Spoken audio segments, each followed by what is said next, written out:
Medina में 1600 rickshaw applied for है। हमने सर कोई मेरे ख्याल में 200 रिक्शा बंद किया है। तो हम पूरे तरीके से ना इनको गाड़ियाँ चाहे इसके अलावा कोई भी नॉन कस्टम चीज़ है, ठीक है, जो बगैर टैक्स के चल रही है, वो इंशाल्लाह हम उसको रोकेंगे इंशाल्लाह। 15-20% रिक्शे चिंगी जो है इनको नंबर लग चुके हैं, लेकिन जो लोग करती भाग दौड़ गए वो ऐसे करना है, वो यही बहाना बनाते हैं जी पासिंग नहीं हो रही, ये नहीं हो रही। तो ज़ाहिर है सर इसी तरह निपटेंगे तो फिर सिस्टम सही होगा। अगर कोई इम्प्लीमेंट नहीं करता तो क्या करें? सर जी उसके खिलाफ तो बिल्कुल सख्ती से कार्रवाई भी होगी, उसकी गाड़ी बंद होगी और गाड़ी उस वक्त ही छोड़ेंगे जब वो प्रॉपर तौर पे उसकी रजिस्ट्रेशन करवाएगा और टैक्सीज अदा करेगा। नाजरीन, टैक्स के हवाले से देखे जाए तो मुख्तलिफ चीज़ के ऊपर टैक्सेस हैं और गवर्नमेंट ने बड़े सख्ती से अहकाम जारी किए हैं कि कोई बंदा भी कोई चीज़ खरीदता है तो उसकी टैक्स पे करे। मकसद सिर्फ इतना है कि जो गैर कानूनी चीज़ें इंपोर्ट की जाती हैं या किसी भी गैर तरीके से चीज़ें ला कर फरोख्त करते हैं और उस फरोख्त कुरिंदा में या जो भी खरीदार है वो टैक्स, खरीदार तो टैक्स देता है लेकिन जो फरोख्तकार है वो टैक्स नहीं देता। इस पर एडिशनल चार्ज है एक्साइज एंड टेक्नीशियन के पास भी FPR की तरफ से भी अहकाम हैं कि जितने भी नॉन कस्टम है सिगरेट हैं या कोई भी नॉन कस्टम चीज़ें हैं उनको चेक किया जाए और उन पे कार्रवाई की जाए। जिस पर चेकिंग की गई तो इसमें 1000 से ज़ायद जो ब्रांड के सिगरेट हैं वो बरामद हुए। और क्या क्या चीज़ ये बरामद हुई और क्या अहकाम हैं, अरुण साहब मेरे साथ मौजूद हैं, इंस्पेक्टर हैं।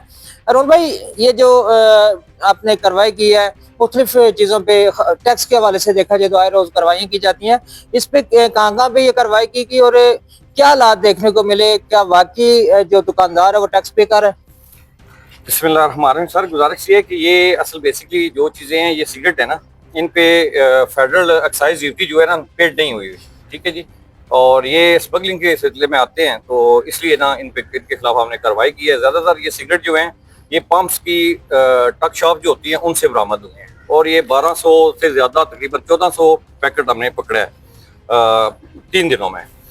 तो इसलिए सर ये जो है ना अभी हमने शुरू किया है और अभी साथ साथ इसकी कार्रवाइयाँ भी हम शुरू कर रहे हैं। तो इंशाल्लाह जो है ये जितना भी है ये हम इंशाल्लाह क्लोज करेंगे, जितना भी 2 नंबर सिगरेट पड़ा हुआ है मार्केट में। और पाकिस्तानी भी काफ़ी सारे लाला मूसा से आगे पीछे जो फैक्ट्री हैं जो जली सिगरेट बनाती हैं वो भी मार्केट में ये सिगरेट जो है वो सेल हो रहा है। तो वो इंशाल्लाह वो सारा हम उसकी रोकथाम करेंगे और इंशाल्लाह ये कार्रवाइयाँ शुरू रहेगी। अच्छा, ये चीज़ें खरीदार खरीदता है, कोई भी चीज़, सिगरेट हो कोई भी चीज़ हो, ठीक है, तो कैसे वो इस पे म्यार चेक कर सकता है या उसकी वैल्यू चेक कर सकता है या ये पता चल सकता है ये नॉन कस्टम है 2 नंबर है, और उस पे अवाम को क्या करना चाहिए? सर ये जितनी भी कंपनी हैं ये FPR में सारी दर्ज है और उन्होंने वो सारा अपने टैक्स देती हैं, उनकी इनवाइस होती है, हर साल वो रिटर्न जमा करवाती हैं। और जितनी भी सिगरेट की कंपनी है वो सबको पता है कौन सी है। जो 2 नंबर सिगरेट लेते हैं उनको पता होता है ज़ाहिर इस चीज़ में प्रॉफिट है, जब आप चीज़ का टैक्स नहीं देते और उसकी कीमत भी डबल देते हैं तो ज़ाहिर उसमें फ़ायदा है। इसलिए लोग भी ये जानबूझ के करते हैं, ये जो 2 नंबरी वाला काम है वो सब जानते होते हैं, लेकिन वो लालच में प्रॉफिट के सिलसिले में इसलिए वो सारी कार्रवाई। अच्छा, ये जो चीज़ें आपने अपने कब्जे में ली हैं, जी इस पे कार्रवाई भी की है, अंदाजन इन पे कितना टैक्स जो है वो चोरी किया जा रहा था? सर ये तकरीबन पाकिस्तान को तकरीबन अरबों रुपए का नुकसान होता है हर साल, क्योंकि ये सर 70 से 75% जो सिगरेट है ना 2 नंबर आ रहा है और चल रहा है, ठीक है। और टैक्स से बचने के लिए लोग ये ऐसी सिगरेट जो है वो मार्केट में सेल कर रहे हैं और इस वजह से इंशाल्लाह हम ये कार्रवाइयाँ जारी रखेंगे। नॉन कस्टम गाड़ियों के सिलसिले में भी नॉन कस्टम कोई भी चीज़ है वो हम पकड़ सकते हैं इंशाल्लाह। तो वो उस सिलसिले में सर आपको आए रोज़ जो है ना ये इंशाल्लाह आपको कार्रवाई नजर आएगी और इंशाल्लाह हम पूरे तरीके से ना इनको गाड़ियाँ चाहे इसके अलावा कोई भी नॉन कस्टम चीज़ है, ठीक है, जो बगैर टैक्स के चल रही है, वो इंशाल्लाह हम उसको सख्त अहकाम हैं इंशाल्लाह जरूर। अच्छा, ये अमूमन पहले होता था कि नॉन कस्टम गाड़ी या कोई भी चीज पकड़ी जाती थी, फिर उनको टाइम दिया जाता था, उनसे गारंटी ली जाती थी कि ये कुछ टाइम में आप अपना क्लियर करें, और अभी जो अहकाम हैं क्या उनको टाइम दिया जाएगा या उस पर फौरी कार्रवाई की जाएगी? सर अभी ये है कि हमें ऑर्डर है कि इसमें पुलिस भी है हमारे साथ है सर, इसमें अपना कस्टम ऑफिसर भी है हमारे साथ। जो भी गाड़ी हम पकड़ेंगे हम फिल फोर जो है वो पुलिस को इन्फॉर्म करेंगे और उसके साथ ही हम कस्टम ऑफिसर को इन्फॉर्म करेंगे। वो मौके पे आके हम उनको जो भी बना के उनके हवाले कर दें। अच्छा, एक और चीज होती है, ट्रैफिक पुलिस बदून नंबर जो होते हैं, मतलब एक गवर्नमेंट की तरफ से नंबर दिया गया है, एक नमूना दिया गया है, एक प्लेट दी गई है, जी जी वो नहीं लगाई होती है आए रोज, कभी राजा वन, चौधरी वन या किसी का नाम जी जी। इस्तेमाल किया जाता है। इनके खिलाफ भी कोई एक्शन लिया जाएगा? और अगर किसी का नंबर नहीं लगा हुआ प्रॉपर तरीके से तो उनके खिलाफ क्या कार्रवाई होगी? सर इस सिलसिले में तो ईटीओ साहब नंबर साहब ने पहली सख्ती से हुक्म जारी किया है, तो इस पे हम काम कर रहे हैं। जो जाली नमूना नंबर प्लेट्स हैं इस पे हम शुरू से काम कर रहे हैं, ठीक है जी। और बाकी ये जो बदून वाला है, ये सर आपको पता है, मैं तकरीबन पिछले वीक भी तकरीबन 40-50 रक्शे बंद किए, मोटरसाइकिल बंद किए, और इंशाल्लाह सर ये आने वाले दिनों में जैसे हर काम में सख्ती हुई है, इंशाल्लाह अच्छे तरीके से इसको मैनेज करेंगे, सबको नंबर लगवाएंगे और इंशाल्लाह सर जरूर कार्रवाई होगी। अच्छा, एक और चीज़ है कि कुछ गाड़ियों वाले ये क्लेम करते थे कि हम पासिंग कैसे करवाएं, या उनका जो नंबर है या इस तरह कोई इशू आते हैं। अभी कुछ जेल में ये सहूलत दी की है, पहले लाला मूसा थी, गुजर खान थी, तो उनका ये बहाना चलता था, और ट्रैक्टर के हवाले से भी नंबर किसी का भी नहीं लगा होता, और वैगने खास तौर देखें तो उनके जो चेसिस नंबर वो होते नहीं है, नंबर पास कोई भी एक ही डॉक्यूमेंट पे चलता रहता है। इसके खिलाफ भी ये क्रैकडाउन है? यासर भाई इसमें ऐसे है ना कि एक प्रोग्राम आपने पहले भी ट्रैक्टरों के बारे में किया था। बात यह है कि जो चीज़ किसी ने करवानी होती है ना, वो करवा लेता है लीगलाइज। असल ये तो एक बहाने हैं अपना अभी, लेकिन ये है कि गवर्नमेंट ने पहले हमारे पासिंग का इशू था, लेकिन अभी आरटी साहब आ गए हैं, वो बड़े ज़बरदस्त तरीके से काम कर रहे हैं। वो मेरे हाल में 28 से 5 दिन जो है वो इधर बैठते हैं, 28 से लेकर 3 तारीख तक लारी अड्डे में वो बैठते हैं और वो पासिंग कर रहे हैं। लेकिन हमारे अभी यही चल रहा है कि जी पासिंग नहीं हो रही, लेकिन पासिंग हो रही है।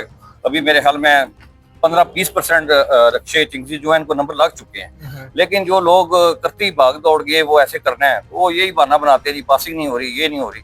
लेकिन अभी ये वो आपको बताने का मकसद, वो ट्रैक्टर वाला का तो सबकी होगी, पासिंग भी होगी, नंबर भी लग गए, उसके बाद आपके पास कोई शिकायत भी नहीं गई। ऐसे ही है। सर मकसद ये है कि जब कोई काम करवाने लगता है ना, लीगलाइज करवाने जाता है, तो हर चीज हो जाती है। अगर कोई इम्प्लीमेंट नहीं करता तो क्या करें? सर जी उसके खिलाफ तो बिल्कुल सख्ती से कार्रवाई भी होगी, उसकी गाड़ी बंद होगी, और गाड़ी उस वक्त ही छोड़ेंगे जब वो प्रॉपर तौर पे उसकी रजिस्ट्रेशन करवाएगा और टैक्सीज अदा करेगा। मुकदमात? सर मुकदमात भी इंशाल्लाह जैसे पुलिस को सारा अलाउ है वो कर रही है। सर मुकदमात आज भी हमारे आपके सामने है, अपना हेलमेट के सिलसिले में, और ये सारा कुछ हुआ है, और ड्राइविंग लाइसेंस के बारे में 400 FIR आज के दिन होगी है। तो ज़ाहिर है सर इसी तरह निपटेंगे तो फिर सिस्टम सही होगा। असद भाई, एक चीज बताएंगे कि ये जितने भी आए रोज आप इशू देख रहे हैं या गाड़ियां रोकते हैं, तो गरीब बंदे के जो डॉक्यूमेंट है वो कंप्लीट हैं, अमीर के कंप्लीट हैं, सियासी के, या किसके कंप्लीट हैं, और कौन ज्यादा आगे बदमाशी करता है? सर ये गुजारिश ये है कि गरीब ने तो लगवाना ही लगवाना होता है। असल बेसिकली जो है ना, बड़ी गाड़ियाँ हैं, प्राडो, लैंड क्रूजर, ये वो, इन गाड़ियों के नंबर नहीं लगे होते, और कई दफ़ा मजमारी भी करनी पड़ती है। वो कहते हैं लगवा लेते हैं, इतनी कौन सी होगी है ये वो, लेकिन फिर हम बताते हैं कि सर ये हमारा डिपार्टमेंट है, हम खुद नंबर लगाते हैं, हमारी गाड़ी को नंबर लगाने की क्या जरूरत है, जब हमें किसी ने क्या पूछना है। लेकिन हमने फिर भी अपनी गाड़ी की रजिस्ट्रेशन करवाई हुई है, उसको नंबर लगा हुआ है, सरकारी नंबर प्लेट लगी हुई है, वो आप करवा लें। तो उनके साथ जरा ज्यादा करना पड़ता है, और उन्हीं गाड़ियों को, बड़ी जो है लैंड क्रूजर, प्राडो है, उनको बहुत ज्यादा अप्लाइड फॉर। इसमें किसी बड़े की सिफारिश पे छोड़ दिया जाता है, और गरीब बंदा कहता है, इल्जाम लगाता है, मुबीना इल्जाम होता है कि हमें पकड़ा गया और ये अमीर बंदा चाह रहा था, इसे छोड़ दिया गया। नहीं सर ऐसे में तो हमें तो सर हमारे डायरेक्टर साहब ने भी ऑर्डर किया है, और हमारे ईटीओ साहब ने भी दिया है कि कानून के मुताबिक जो भी कार्रवाई बनती है वो आपने करनी है, किसी से डरने की जरूरत नहीं है। और सर यही करते हैं हम कोशिश यही करते हैं कि कार्रवाई हो। और अभी सर पहले लोग ज्यादातर इस्लामाबाद से रजिस्ट्रेशन करवाते हैं कि जी हम इस्लामाबाद से नंबर, लेकिन अभी आप जाके जेलम दफ्तर से पूछ लें कि यहाँ पे V8, प्राडो, फॉर्च्यूनर जैसी गाड़ियों के भी नंबर लगते हैं। वो इसलिए कि हम उसे अप्लाई ही नहीं करते, हमने कहते हैं जी गाड़ी पकड़ी गई है, आप नंबर लगवाएंगे, यहाँ से लगवाएंगे और छोड़ेंगे। सियासी मुदाखलत या महकमाना मुदाखलत? सर मैंने पहले भी कहा ऐसी मुदाखलत होती है, लेकिन ये है वो समझ जाते हैं जब उनको बताते हैं कि सर इनका ये इशू है, तो वो फिर यही कहते हैं कि ठीक है जी अपनी तरह अपने तरीके से इनको डील कर ले। तो बाकी प्रेशर कोई नहीं होता सियासी जो है, वो बस अपने तौर पे जो होता है कि जी हो सकता है इनका कुछ कर दे, बस उसके बाद वो कोई नहीं है। जी बहुत शुक्रिया।